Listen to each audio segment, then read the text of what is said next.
부모님 말씀 누가복음 1장 31절에서 38절 말씀 중심에서 은혜를 입은 마리아라는 제목으로 함께 말씀을 통해 은혜 나누기를 원합니다.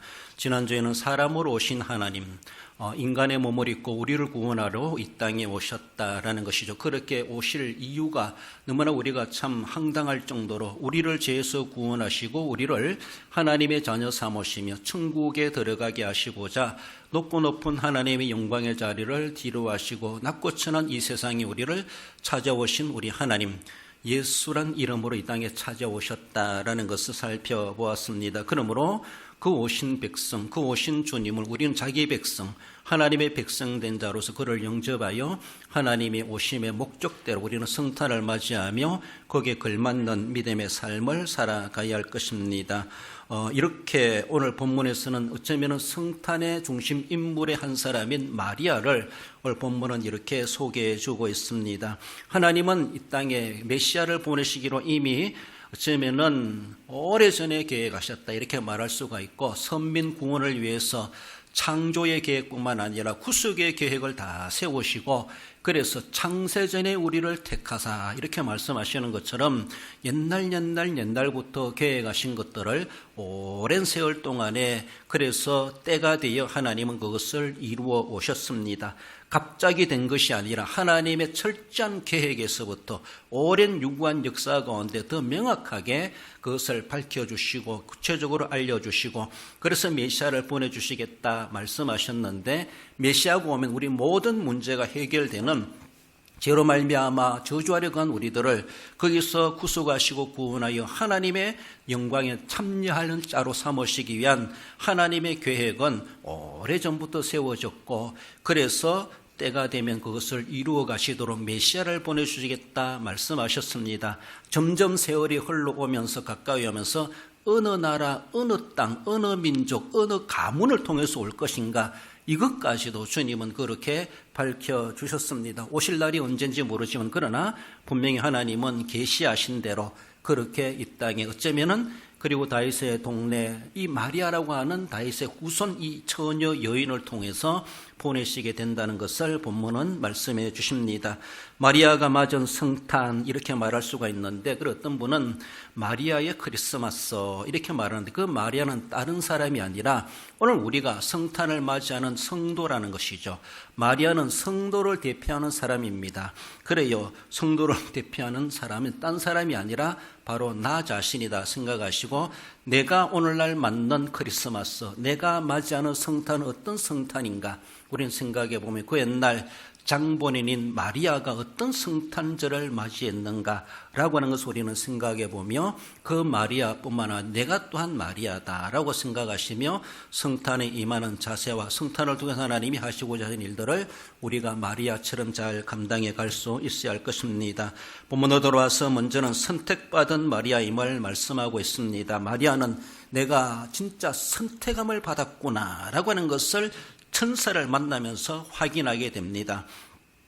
31절에 보라, 내가 잉태의 아들을 낳으리니 그 이름을 예수라 하라. 창세전에 하나님이 가지신 그 뜻을 수백 년 세월 속에 하나님은 계시해 오셨습니다. 구약의 여러 의식과 제도와 절기와 수많은 제사들을 통해서 하나님께서는 예표로 보여주셨습니다. 그래서 그것은 하나의 그림자이다 이렇게 말하죠. 그림자는 실체가 있습니다. 실체는 아직 드러나지 않지만 그림자부터 주님께서 보여주셨다 이렇게 볼 수가 있어요. 그래서 구약의 성도들은 그림자를 보면서 실체가 나타나기를 그토록 그들은 기다렸던 것이 메시아 대망 사상이다 이렇게 말하는 것이죠. 그 오실 분이 메시아이고 기름 부음을 받은 자 그리스도로 그렇게 이 땅에 오시는데, 어떻게 오실 것인가, 하나님이 보내심으로 약속하셨기 때문에 우리가 제사를 이렇게 드리는 것은 바로 이것은 그림자이고 이것의 실체이신 그리스도를 이 땅에 보내신다 약속하셨다, 그분을 우리에게 보내주시옵소서라고 하며 그들은 절기를 지키고 제사를 드리고 의식을 하고 여러 구약의 율법의 제도를 가지고 그들은 철저하게 섬겨 살아갔습니다. 이미 그것은 아담 때부터 하나님이 그렇게 말씀하셨죠. 창세기 3장 15절을 원시복음이다 그렇게 말하고 있는데, 내가 너로 여자의 원수가 되게 하고 내 후손도 여자의 후손과 원수가 되게 하리니 여자의 후손은 내 머리를 상하게 할 것이요 너는 그의 발꿈치를 상하게 할 것이니라 라고 하며, 타락한 아담에 대해서 그는 타락하여 정령 죽으리라. 이런 사형이 언도된 인생의 현주소이죠. 사람의 현주소이죠. 그렇지만 하나님 그를 영원히 죽게 내버려 두지 아니하시고 살 길을 허락하시는데, 그래서 제2의 원흉인 사탄의 머리를 깨뜨리게 하시는 여자의 후손을 하나님이 보내시겠다라고 하는 것이 3장 15절 그 말씀이 바로 복음의 말씀이죠. 그래서 최초의 복음의 말씀에 대해서 일반적으로 원시 복음이다, 성경상의 최초로 나타나는 복음이다, 이렇게 말하기도 합니다. 하나님의 구속의 계획이 그때는 여자의 후손이란 말로, 그리고 마귀의 뱀의 머리를 상하게 할 것이다, 이런 모습으로 계시해 주셨습니다. 그래요, 우리를 타락하고 우리를 범죄하고 우리를 지옥에 떨어지게 한 그 원흉이 바로 사탄이죠. 그 사탄의 왕국을 깨뜨리시기 위해서 세상 그 어느 누구 감당할 수 없지만 하나님께서 여자의 후손을 통해서 보내시겠다, 이미 창세 때부터 그렇게 아담에게 뿐만 아니라 우리 사람들의 계속해서 말씀 시작하셨고 오늘 이르기까지 그렇게 하나님께서는 성경을 통해서 우리에게 계시해 주셨습니다.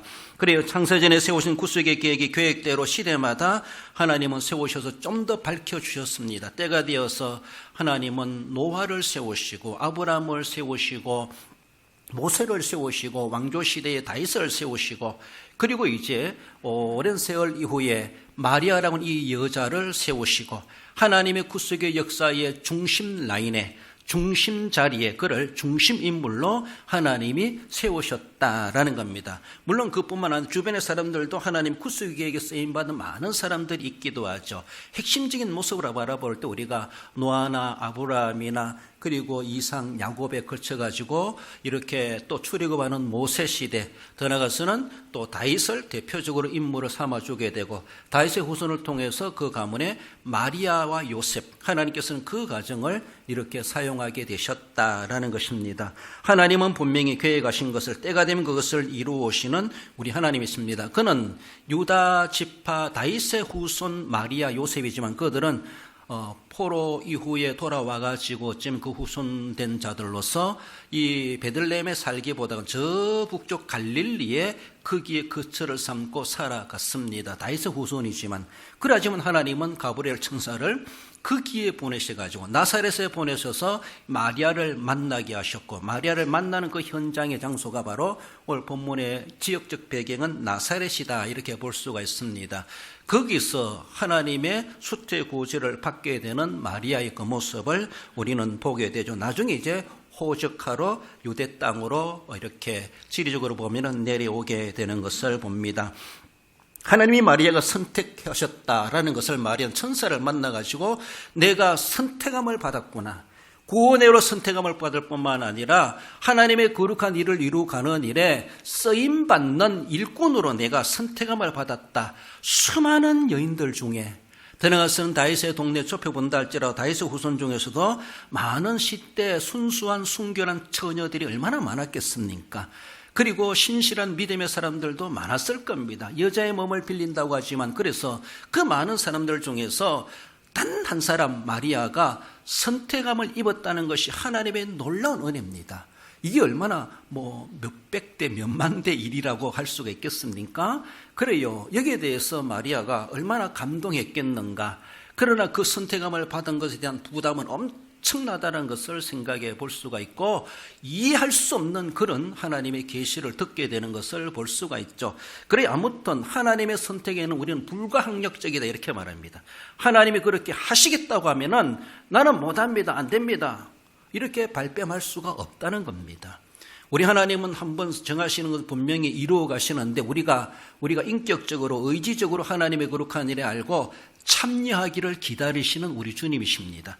때로는 야단쳐 가면서라도 깨닫게 하시고 참여하게 하시는 것을 볼 수가 있죠. 모세도 난 안 됩니다, 못 갑니다, 말 못합니다, 온갖 핑계를 대지만은 하나님은 결국은 모세를 들어 쓰시고 위대한 지도자로 삼아주신 것을 볼 수가 있습니다. 하나님의 부르심에 우리는 한가할 수 없어요. 그거는 하나님의 절대 주권이고 일방적인 하나님의 선택의 은혜입니다. 그러니까 우리가 얼마나 복입니까? 그 의사의 결정을 우리에게 맡겨두었으면은 우리는 갈팡질팡하고 우리는 제대로 책임지지 못합니다. 그러나 하나님의 한가할 수 없는 절대 주권으로 나를 구원자로 선택해 주시고 나를 일꾼으로 삼아 주셨다는 것을 우리는 감사해야 돼요. 나 못합니다. 나 하기 싫습니다. 누가 하나님 앞에 그렇게 발뺌을 할 수 있고 핑계 댈 수가 있겠습니까? 하나님은 이렇게 해서라도 하게 하실 수 있습니다. 꼭 그런 경험을 해야 하나님 앞에 아이고 하나님 항복하겠는가 순종하겠는가 하나님 앞에 애시당초 하나님의 위엄을 알고 하나님의 두려움을 알고 하나님이 하시고자 하신 일에 불가항력적이다 우리는 이런 자세를 가지고 복종하는 것이 우리에게 복입니다. 하나님 앞에 그렇게 들어 쓰임 받아가지고 손해본 사람 아무도 없습니다. 기독교 역사 이래. 하나님은 분명코 그들을 귀중하게 들어 쓰심에 오늘 본문은 처녀 마리아. 학자들은 13살 내지 16살 정도가 아니었겠는가. 순수한 청소년 같은 그런 아이였지만은 하나님께서는 그 마리아를 선택하셨고 그를 이렇게 어쩌면 일명 성모가 되게 하셨다라는 것이 얼마나 귀한 은혜입니까? 요한복음 15장 16절에 보면은 너희가 나를 택한 것이 아니요 내가 너희를 택하여 세웠나니 그렇습니다. 내가 하나님 믿고 싶어서 믿었습니다. 아니에요. 믿을 수 있도록 여러 종교들이 많지만 내가 기독교를 선택하고 믿게 된 것 하나님이 이미 그렇게 다 섭리해 오셨다는 것이죠. 요한일서 4장 19절에서도 우리가 사랑하면 그가 먼저 우리를 사랑하셨습니다. 우리가 사랑이 뭔지를 몰랐습니다. 어떻게 해야 사랑인지 무엇이 사랑인지. 그러나 사랑이 하나님의 사랑이 이처럼 사랑하사 우리에게 임하셨으므로 우리가 사랑을 알게 되었고 그 사랑을 잊게 되었고 그래 우리도 사랑에 눈뜨게 되었고 사랑할 수가 있게 되었고 나도 하나님을 사랑합니다 고백할 수가 있는 거예요. 하나님 우리에게 먼저 은혜를 베푸시고 찾아오셨기 때문에 우리도 거기에 하나님의 은혜에 거룩한 반응을 보일 수 있었다는 것이 얼마나 귀한 일인지 나를 믿음으로 인도해 주시고 구원으로 인도해 주시고 더 나아가서는 재직으로 임명해 주시고 하나님이 불러주심에 대해서 우리는 믿음으로 아멘으로 받고 순종해 가는 것이 복된 삶이고 하나님이 나를 이곳으로 선택해 주셨구나라는 것을 마리아는 확신하게 되지 않습니까? 이 확신부터 우리가 가질 때에 바로 마리아의 성탄절 우리의 성탄절은 그만큼 복이 있고 넘쳐나고 즐거운 메리 크리스마스가 된다라는 것입니다. 부담스럽고 우울하고 짐덩이를 짊어지는 그런 부담스러운 성탄절이 결코 아니라는 겁니다. 우리는 환호성을 지르고 감사하고 수만 대 일의 비율에 내가 거기에 당첨되었다 이런 생각을 하면서 성탄절을 맞이하며 하나님의 나를 선택해 주심에 대해서 우리는 정말로 감사하면서 거기에 못지않게 하나님 앞에 찬송하는 성탄이 되어야 할 것입니다. 나아가서 은혜를 입은 마리아 그의 성탄절은 성령에 덮인 마리아가 되었음을 볼 수가 있습니다. 35절에 천사가 대답하여 이르되 성령이 내게 임하시고 지극히 높으신 이의 능력이 너를 덮으시리니 그렇습니다. 우리가 어떤 잘 알지 못하는 외국이나 또 국내랄지라도 그것을 찾아가려고 하면 요새는 내비게이션이 있습니다만은 가이드 안내하는 사람 아는 사람이 있으면은 그 사람이 따라오는 대로 따라가야 됩니다. 모르니까 그렇잖아요. 그러나 안심이 있어요. 그 사람은 알기 때문에 가이드를 안내를 받으면은 가이드가 하는 대로 하면 돼요. 따라오면 따라가면 돼요. 그 길로 가라 하면 그래 가면 돼요. 그러면은 내가 가고자 하는 목적지에 도착할 수가 있습니다. 길 가는 나그네에게 안내자가 있습니다. 안내자에 따라가야 되지. 안내자보다 자기가 더 잘하는 것처럼 아닙니다. 이렇게 가야 되면 그러면 자기 혼자 가버리지. 그죠? 그래요. 그것처럼 그래요. 내가 어떤 병이 있습니까? 나의 주치의가 지시한 대로 내가 행동하면은 회복할 수 있어요. 나을 수가 있어요. 그러나 자기 고집대로 자기 의학 지식을 가지고 뭔가 그걸 가지고 주장하면은 자꾸 곁길로 가버리고 도리어 병은 더 커질 수밖에 없습니다. 그래요. 우리 학생들 진학을 위해서 공부하는 가운데 진학 지도해 주시는 담임 선생님, 진학 지도 교사님들의 지도를 잘 받아야 되죠. 그 모든 것을 이미 다 알고 우리를 앞길을 인도하고 지도해 주는 분입니다. 그들은 우리의 인생의 학업의 진로의 진학의 가이드라고 볼 수가 있어요. 그런 사람들의 말을 잘 들을 필요가 있는 것이죠. 오늘 본문에서 마리아가 하나님의 아들을 잉태해야 되는데 이제는 자기 마음대로 살아가는 것이 아니라 성령이 그에게 임하셨고 성령이 덮었다 이렇게 말하고 있습니다. 아직은 큰 눈이 안 왔는데 부수히 쌀만한 눈이 왔다고 생각해 보세요. 온 천지가 하얗게 보일 겁니다. 어떤 다른 형태도 잘 구별되지 않을 만큼 길인지 도랑인지 냇가인지 어떤 건물인지 표시하지 못할 만큼 많은 눈이 왔다라면, 그리 덮였다면 모든 것이 하얗게 보일 겁니다. 그래요. 그것처럼 성령께서 마리아를 탁 덮어버렸습니다. 이제는 자기 마음대로 갈지 않고 자기 마음대로 생각하지 못하고 자기 마음대로 선택해서 결정하는 것이 결코 아니라 모든 주권을 이제는 성령께서 딱 쥐고, 성령께서 그로 생각하는 것을 생각하게 하고 말하는 것을 말하게 하고, 그의 인격 수양과 그리고 그의 성령이 임한 삶으로서 이제는 자기 마음대로 철부지 10대 소년이 아니라는 것이죠. 성령이 임하였고 성령에 덮여버린 그런 산모가 되었다는 것이죠. 그래서 이제는 자기의 몸 관리하는 거라든가 자기의 인격 수양이라든가 자신의 신앙생활이라든가 자신의 감정 관리라든가 모든 정서와 전인적인 삶의 모든 것을 이제는 성령이 주도하신다는 것이죠. 지금까지는 내 마음대로 살아왔을지 모르지만 이제는 아니라는 것이죠. 그것이 바로 성령이 임하셨고 성령이 그를 덮었다라는 것이죠. 은혜 입은 사람은 그렇다는 것이죠. 어떨 때는 내 고집대라고 어떨 때는 믿음으로 하는 것 같고, 이것이 아니라는 것이죠. 적어도 10달 동안 생각해 볼 때 마리아는 얼마나 자신의 몸 관리를 잘했겠는가, 또 자신의 몸이 어떤 몸이고 어떤 아기를 품었다라는 것을 이미 인식하고 있었을 때 이미 마음가짐부터도 성령이 이미 주도하지 않아도 이미 그 스스로가 성령의 인도하심을 받으려고 겸손하게 늘 이전보다 더 경건의 삶을 경건하게 살아오지 않았나라고 볼 수 있습니다. 숨을 내쉬고 들이키고 물을 마시고 음식을 먹고 약을 먹는 것까지도 조심해야 되죠. 그렇습니다. 그러므로 전인적으로 성령에 덮인 삶을 살아가고 내 인생의 모든 주도권은 성령님이 있다. 성령이 나를 인도하시는 대로 길의 가이드가 되고 나의 주치의가 되고 나의 진학 지도자가 되고 그렇습니다. 그러므로 그 모든 자신의 몸 관리에 대해서 어쩌면은 처녀 마리아는 온전히 주님께 덮임을 받았고 주님의 인도하심을 받았다. 이렇게 성령의 덮임을 받는 은혜는 이거는 남다른 은혜입니다. 쉬운 말로 아무나에게 안 줍니다. 누구에게 줍니까? 예수 그리스도를 나의 구주 나의 하나님 영접한 자에게. 너희들은 예루살렘을 떠나지 말고 성령을 기다리라. 우리 주님이 가시면서 말씀하셨던 것처럼 십자가의 신앙을 가지지 못한 사람은 그것에 해당이 없습니다. 예수님을 나의 구주 나의 하나님 영접하지 못한 사람은 성령이 덮일 수가 없어요. 성령이 덮여도 성령인들도 모르고 성령이 순종하지도 않습니다. 정말로 예수님의 날 위하여 십자가에 달려 돌아가셨습니다. 난 예수님 때문에 구속함을 받았습니다. 하나님의 창세의 나를 선택해 주신 것처럼 예수님의 보혈로 내가 구속함을 받고 하나님의 자녀가 되었습니다. 예수님만이 나의 유일한 구세주이십니다. 예수님이 날 위하여 이 땅에 낮고 천한 세상에 찾아오셨습니다. 나를 구원하러 오셨습니다. 그것이 바로 성탄입니다. 나 때문에 성탄이 생겼습니다. 나를 위해서 성탄이 생겨났습니다. 이것을 우리는 인정해야 되죠. 그 성탄을 받아들이는 사람에게 성령이 덮이게 되죠. 물론 받아들이는 그 자체마저도 전초 작업이 성령의 작업이죠. 그래요.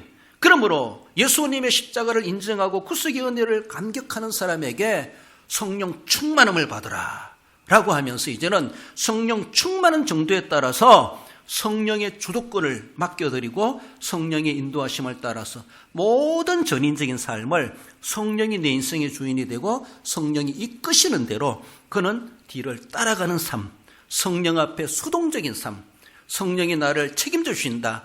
어디로 이끄시든 가든지 나는 따라가겠습니다. 아멘으로 바뀌었습니다. 늘 그런 자세가 바로 오늘 본문의 마리아의 자세였던 것처럼 하나님 내게도 성령으로 덮어주시옵소서. 내 날카롭고 내 모자라고 내가 뭔가 모난 이 부분을 성령으로 덮어주시고 다 가려주시옵소서. 눈이 수북히 쌓이면은 더럽고 깨끗하고 구분도 안 되는 것처럼 모두가 다 깨끗하게 보이는 것처럼 그래요. 성령이여 나의 모난 부분을 나의 못된 부분을 하나님이 원치 않은 그런 더러운 부분을 다 덮어주시옵소서. 그래서 성령의 이끌림대로 내가 전인적으로 살아가게 해주시옵소서. 이런 자세가 돼야 한다. 그 자세를 갖는 그 자체가 성탄이라는 것이죠. 그렇습니다. 요한복음 16장 13절에 보면 진리의 성령이 오시면 그가 너희를 모든 진리 가운데로 인도하시리니 그가 스스로 말하지 않고 오직 들은 것을 말하며 장래일을 너희에게 알리시리라 라고 말씀하시며, 성령도 성령 마음대로 하는 것이 아니라 하나님 아버지의 뜻을 받들고 예수 그리스도의 구속의 원리를 가지고 우리에게 적용하시고 우리를 그 원리대로 우리를 덮으시고 이끌어 가시는 성령님이시라는 것이죠. 성령님도 마음대로 안 한다는 거예요. 하나님 아버지의 뜻이 무엇인가, 예수 그리스도에 세우신 구속의 원리가 무엇인가를, 그 원리를 가지고 우리를 이끌어 가신다는 것이죠. 그래요. 그렇다면 우리도 성령의 덮임을 받았다면은, 그래서 어느 때든지 어떤 상황에서든지 죽을 짤이 있다 할지라도 성령의 뜻을 찾고, 성령이여 나를 어떻게 하시렵니까? 성령을 살게 하시면 살고 죽게 하시면 죽겠습니다. 이렇게까지도 맡겨드릴 수 있는 완전히 성령에 사로잡힌 자, 성령에 완전히 덮으심을 받은 자, 이런 삶이 바로 진정한 하나님의 주시는 성탄의 의미를 가지고 있다라는 것이죠. 어쩌면은 마리아의 성탄절은 바로 그런 성탄절이다라는 것이죠. 성령과 관련 없는 성탄절은 있을 수가 없다는 것이죠. 그러므로 진정한 성탄의 은총은 성령에 덮이는 것부터 어쩌면 시작된다라는 것을 늘 기억하시며, 우리 고집과 형편과 환경을 앞세우고 탓할 것이 아니라 성령이 하시는 일이 무엇인가, 성령이여 내게 임하여 주시고 나를 주장해 주시옵소서, 모든 것을 그에게 다 의탁하고 순종하고자 하는 그런 자세가 필요합니다. 나가서 은혜 입은 마리아의 그의 성탄이란 순종하는 마리아를 말씀해 줍니다. 38절에 마리아가 이르되 주의 여종이오니 말씀대로 내게 이루어지이다 하며 천사가 떠나가니라. 천사에게 이 마리아는 쉬운 말로 얼토당토 않는 소식을 전해 들었습니다. 남의 이야기 아니라 그게 내게 일어난다는 거예요. 정말로 있을 수 없는 그런 소식을 전해 들었습니다. 꿈인가 생신가, 이게 진짜인가 무엇인가 이해할 수 없는 전무후무한 인류 역사의 전무후무한 소식을 이 어린 소녀 마리아는 들었을 때에, 인생의 연륜도 깊지도 않고 산전수전 경험도 안 해본 이 순수한 마리아가 얼마나 당황스럽겠는가. 그렇잖아요? 그리고 결혼도 안 해본 사람인데 대뜸 임신한다 그러고, 그것도 성령으로 임신한다 그러고, 어찌 될 수 있는가, 이해될 수 없는, 학교에서도 배우지 않는 그런 내용들, 이런 모습들을 그는, 그래서 우리말로 얼토당토 않는 소식을 들었어요. 그랬을 때 결국은 천사가 그를 설득했겠지만은 아무튼 하나님은 그에게 믿음을 주시고 말씀대로 내게 이루어지이다. 결론은 마리아가 그에게 대답한 것은 이것이었습니다. 아멘. 아멘의 믿음이죠. 그래요. 아멘의 신앙으로 하나님이 얼토당토 않는 계시하셨지만은 거기에 대해서 나는 이해할 수 없지만 나는 말씀대로 내게 이루어지기를 원합니다 라고 하며 아멘으로 주님 앞에 다 온전히 맡겨드리고 주님 뜻대로 서시옵소서 라고 하며 자신을 헌신해 가는 것을 우리는 볼 수가 있습니다. 여러분들, 그 아멘의 대답 속에는 인간적으로 마리아가 당면해야 될 일들은 엄청납니다. 단순히 하나님이 다 책임져 주시겠지, 물론 책임져 주시겠지요. 그러나 그가 몸으로 감당해내야 될 일들이 많아요. 사도 바울이 하나님의 부름을 받고 나서 그의 하나님이 딱 들어 쓰시면은 좀 순탄 대로를 달려가게 하고 승승장구하게 하고 사람들이 함부로 사도 바울을 손못대게 하고 했으면 얼마나 좋겠습니까? 그러나 그는 속된 말로 개종하고 나서 예수님 만나고 나서 인간적으로 엄청난 고난을 당합니다. 엄청난 고난을 당해요. 그것을 각오하는 것이죠. 마리아도 마찬가지예요. 순탄 대로의 산모의 생활이 아니라는 것이죠. 성령이 덮였다 할지라도 그는 정말 마땅히 어떤 매우 위험한 일을 그는 받아들이는 거예요. 사람들이 뭘 하겠는가. 그 시대에, 구약시대에 처녀가 임신했다? 돌에 맞아 죽을 일이래. 그거는요. 죽어요. 그거는요. 어쩌면 그래서라도 요셉이 약혼했는데 가만히 끊고 자지 않았겠는가. 자기와 아무 관련 없는 일이 벌어졌어요. 여자의 몸에. 이러니까 율법적으로는 돌에 맞아 죽을 사건들이 구약시대에 있었지 않았겠는가. 실제로 있었던 것을 우리는 볼 수가 있는데 마리아는 그것을 감수하는 거예요. 자기에게 당할 심적 고통, 육체적 고통, 사람들의 손가락질, 사람들의 입방아질, 사람들이 앞으로 1년여 동안 내게 어떤 수모가 임하질지 거기에 대해서 이미 다 함축하는 그런 말이, 그럼에도 불구하고 아멘, 엉토당토 않는 계시를 받았지만은 말씀대로 내게 이루어지이다 라고 하며 모든 수모를 감수해 가면서 주님의 뜻을 이루시옵소서 라고 하며 자신의 몸을, 인생을 맡기는 것을 볼 수가 있습니다. 그래요, 정말로 인생 많이 살아본 사람, 나 이제 죽어도 원이 없다라고 말할 수 있는데 달랑 10대 청소년이라고 볼 때에 얼마나 아까운 인생입니까? 앞으로 그의 삶이 얼마나 험난한 인생의 여정이 펼쳐지겠는가. 너무나 안타까운 모습에도 불구하고 이 마리아는 말씀대로 내게 이루어지이다, 이 믿음이 바로 성탄의 진정한 핵심임을 말씀해 주고 있습니다. 마리아의 믿음은 자기 아내보다 하나님의 뜻을 이루기 위하여 헌신적 결단을 내린 거예요. 새해의 표가 하나님의 뜻을 받드는 교회, 너무나 상투적이고 원론적인 내용이지만 그것은 엄청 우리에게 부담스러운 표가 될 거야. 아마 이미 표 현수막 다 맞춰놨는데 다다음 주가 되면 붙여놓을 거예요. 하나님의 뜻을 받드는 교회, 부담스러워요.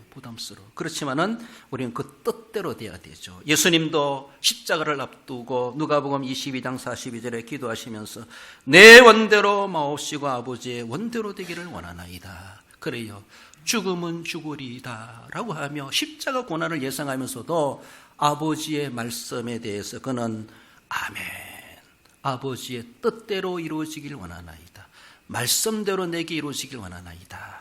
마리아가 그렇게 신앙을 고백하고 받아들였던 것처럼 우리 예수님께서 십자가를 앞두고도 그 뜻을 가지고 왔기 때문에서라도 아버지의 원대로 되기를 원하나이다, 그렇게 온전히 아버지께 자신의 몸을, 자신의 인생을 내어 맡기신 예수님, 우리는 생각해 볼 수가 있습니다. 이렇게 아멘할 수 있는 건요, 얼떨결에 나온 게 아니라 일반적으로 볼 때는 평소에 그런 신앙관을 가지고 쭉 습관적으로 해온 사람이 결정적인 순간에도 아멘할 수 있습니다.